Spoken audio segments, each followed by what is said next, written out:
Risner is now in its third week, and crews were back in the Big Branch area of Knott County today looking for any sign of him. WYMT's McKinley Calandrino shows us where they are focusing their search and why this case is personal for local emergency management. The search for missing 25-year-old Sean Risner has now stretched into the third week. On Wednesday, search and rescue teams from Knott and Wolfe counties returned to the Big Branch community along Kentucky 1231, where investigators believe Risner was last seen. As of right now, we don't have anything definitive to say where he may be or where he may have gone to. That's why we're trying to cover all of our bases and try to find any kind of clues or evidence that may lead us in the right direction. While officials have used multiple resources since Risner was reported missing, crews spent the day searching on foot, hoping to turn up any new clue. They have had a helicopter in the air. We've had drones in the air the last couple of weeks trying to find Mr. Risner, and so today's an on-foot mission. I think we've got about 25 individuals in the woods in different areas throughout Big Branch. James Sandlin says every search matters, but this one hits close to home. He says Risner previously worked for the county before leaving to pursue school and a career as a lineman. And he just personal aspect why we would like to find him, but he was always fun to be around while he was working for us. So far, crews say there have been no major breaks, but they don't plan on stopping. We'll keep organizing search crews with them or the family, either one, however we can help find a successful resolution to find Mr. Risner. In Knott County, McKinley Calandrino, WYMT Mountain News. Greetings, friends. Welcome back to the channel. Today's reading is going to be a little bit close to home, actually in my backyard. This is on Sean Risner. He's 25. He went from Knott County, Kentucky. I was raised about 25-30 miles from there in a place called Hazard, Kentucky. So these are really real small towns where everybody knows everything. And the fact that nobody knows what happened for sure, or that there's no evidence, or nobody's talking, or nobody's in jail, it lets me know for sure it's a little bit of small town corruption we go through here. Us holler girls and boys that we grow up. Some of us don't make it out alive, and some of us make us out scarred, never the same to never return, and some live there all their lives. So, you know, look at the draw here. Sean Risner. I really don't even know if, I know, oh, the next thing that I saw was that they had recovered human remains at their Big Branch, and they were said to be his. So, we're going to ask a few questions here and see what the cards say, see if we can't figure out exactly what went down for Sean that night and who may have been responsible for this. I started out with some events leading up to his disappearance and murder.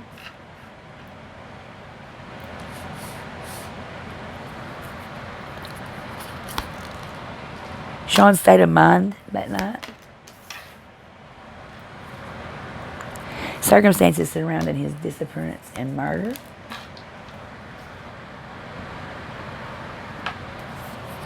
Reasons for the circumstances. Who or what is responsible. Reasons or motives they might have had for doing this. And let's leave it out on a message from Sean to his loved ones. So, I swear I love these Garbage Pail Kids cards. I really do. This is just a really good nostalgic wave and a nod back to the 80s and 90s and where everything was Max Headroom and Garbage Pail Kids. That's all you needed. Okay, events leading up to his disappearance and murder. Here we got the Four of Cups. This points to a period of emotional numbness or like disillusionment. Now this leads up to the end, okay? I don't see it him so much as, yes I do too. Yes I do too. It is him. It's showing him having disengaged pretty much. You know, this is always turning inward after disappointments. You know, it's just him ignoring red flags, offers of help, subtle warnings. He just ignored all that because I feel like there was a bigger agenda at play here. I figured that Sean could possibly have a drug problem because it looks like it's centered around getting high and drugs. Like, your tolerance for things are a lot less picky, I guess you could say, when you're active in addiction, because some things you say, I would never do this for whatever, and then, you end up doing it just to get the drugs. That's what I feel this was. He didn't really much care for this crew that he was hanging out with at the time, but it was an offer of free drugs and a place to hang out and party, and that was better than what he had at the moment. So it's getting a gift horse,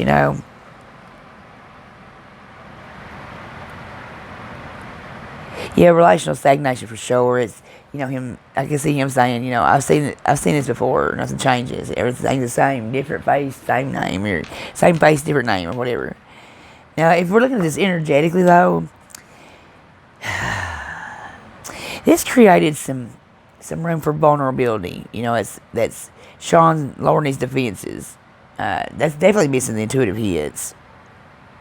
That's all that has pretty much played into him becoming situationally unaware. Now it's not a dramatic build, a drift that set the stage. Just opportunity rose itself, right place, right time. Sean's state of mind that night, we got the 9 of Wands. That's been exhausted, hyper vigilant, running on fumes. Yeah, I feel like they were doing meth. Been battle scarred from prior stresses, conflicts, the grind of life. Now, this was not a relaxed and carefree hangout or getting high session because it was very defensive. I do feel like that, for some reason that Sean was not, I won't say so much as expecting trouble, but it would have been keeping your guard up, and because if something popped off, you wouldn't be surprised, and if something didn't pop off, you wouldn't be surprised either. It could go either way at that time. 50-50 luck of the draw, because whatever it was, though, I don't feel like he could pinpoint what was causing the stress between them. But anyway, psychologically, this reflects the weight of carrying around unresolved tensions, yeah. But now this tells he was alert, but very fatigued. I mean, sensing something's off without really realizing what it is with full clarity. Yeah, it's resilience meeting his limit. That's exactly what that is. Circumstances surrounding his disappearance and murder. The 6 of Coins. Now, these circumstances involve some form of exchange, transaction, power imbalance. This also comes in all terms of financial, material, social, a deal, a favor, a meeting. An interaction where resources, that's money or drugs, information, being offered and withheld unevenly. Now, it can also point to someone that's in a position of minor generosity, if you know what I mean. Like a bride, a handout, a connection that's got a darker intent behind it. It's like putting that Twinkie on a stick and dangling it right in front of somebody, because it's a situation where he was either the giver or receiver. Now, this card also flags, karmic, energetic imbalances, exploitation. That's been disguised as opportunity, though. But what I feel about more than anything, it was the desperation to get high, that he didn't have the money, and this desperation to get high leading to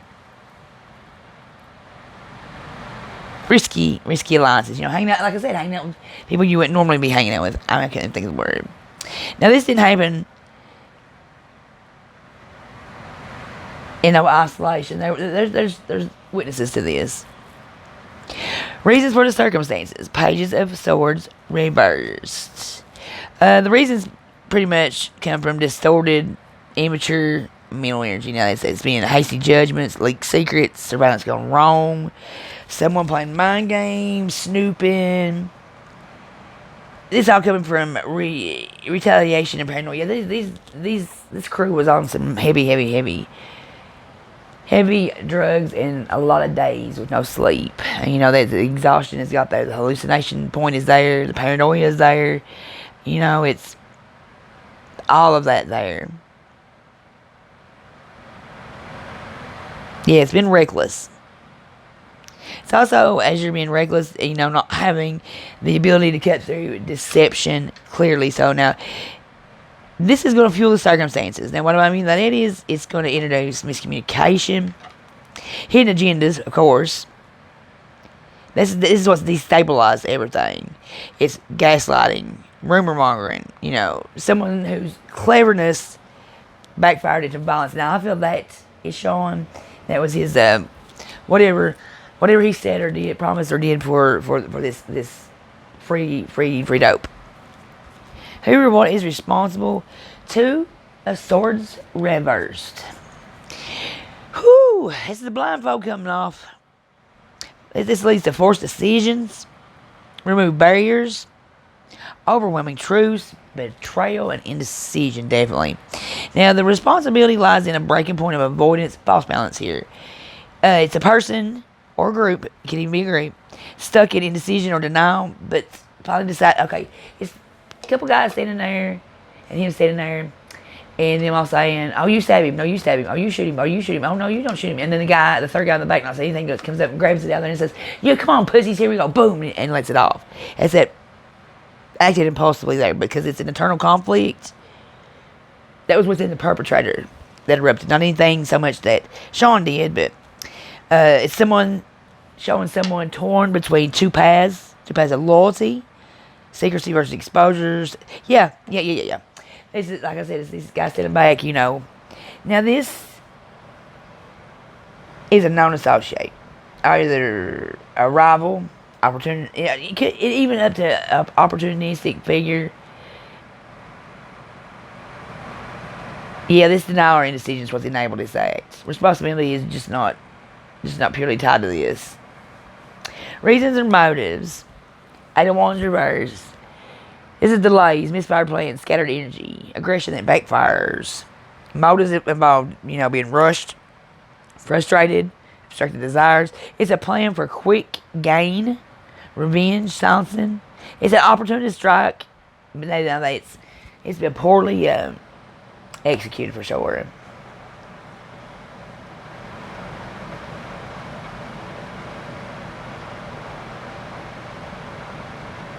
I'm getting blocked passion that's turned into anger. And these hasty actions come from impatience. I wonder if there's a female involved in this. Yeah, because this is culminating on motive rooted in a stalled momentum, jealousy, financial desperation, cover up, a quick fix that escalated. Then, yeah, because this energy feels very frantic and misdirected rather than just, coldly calculated. No, it's not that at all. This wasn't set out and planned, and it was to a certain degree, but not like, nobody knew if it was really going to go down or not, if that makes sense. All right, last card, his message to his loved ones, 5 of Cups. Oh, his classic grief and loss. Yeah. His message carries some sorrow, regret, and mourning for, what all is lost, especially, but it's an undercurrent of don't dwell on the spilled cups here, because turn to see what's left. You can't change what's already happened, because it's a call to process the pain fully. He's telling us honoring him through memories, other relationships. Don't leave him an unfinished legacy, because that'll be disappointment and sadness. He does have that. He will always have that disappointment and sadness directed at those who betrayed him. Oh yeah, definitely. I definitely feel that. I also feel some encouragement towards acceptance and moving forward, getting on with your life, because it's a compassionate nudge. And what I'm hearing in my head is, I know it hurts. Focus on the love that remains. Don't let this define everything. Don't let this define me, because it's validating the grief without total despair. You can miss him. It's okay. And even grieve him. But don't lose yourself in that to where you can't see the forest for the trees. It's getting this case solved. He needs his justice. You know what I mean? These people that's responsible for this, they need to go to jail. And they need to pay for it. So when somebody, really, they don't need to go to jail. They need some backwoods justice. They need to be done exactly the way they did him.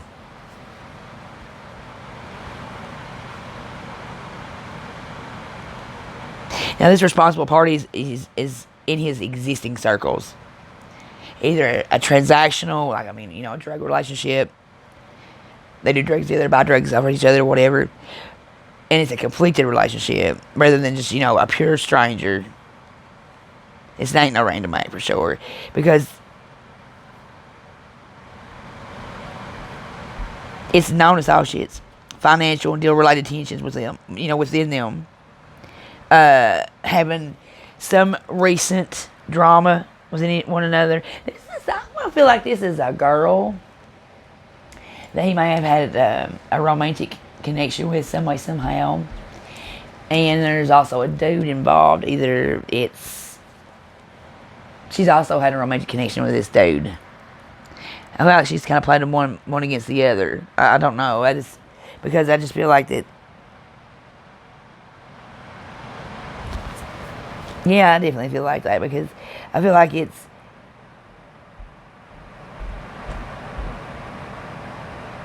Yeah, this is a girl involved in this.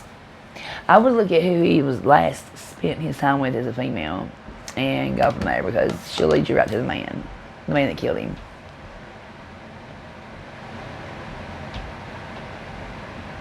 Yeah, I got some other things in my head, but I'm gonna stop here. I hope that this helps someone, and of course, I do want to emphasize that this is all alleged and my opinion only, just for entertainment purposes. But that's exactly where I would look. Thanks for going for this reading with me, you guys. Have a great rest of your day, and I'll see you in the next video. Bye-bye now.